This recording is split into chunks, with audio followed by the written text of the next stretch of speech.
50杯爆米香的香味传遍整个喜秋图书馆。5月第2个礼拜日是母亲节，咱区公所特别伫当天办理借册送爆米香活动，无到8点钟就全部活了。有时候小朋友回到家啊，都会跟妈妈抱抱一下。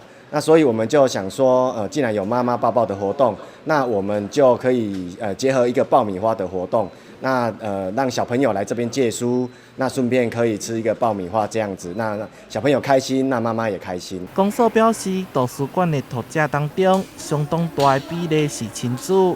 平常时来这借册之外，伫母亲节这天，以感谢的心情，甲对妈妈深深的爱意写伫卡片顶面，相当有意义。觉得很棒，很棒哎！说还有爆米花，我带小朋友来，让他们体验一下。母亲节快乐！还有抱抱亲亲。活动唔但扭紧亲子之间的距离，更替社区带来温馨甲感动。咱区公所嘛向所有的妈妈讲一声母亲节快乐。台南新闻出怀采访报道。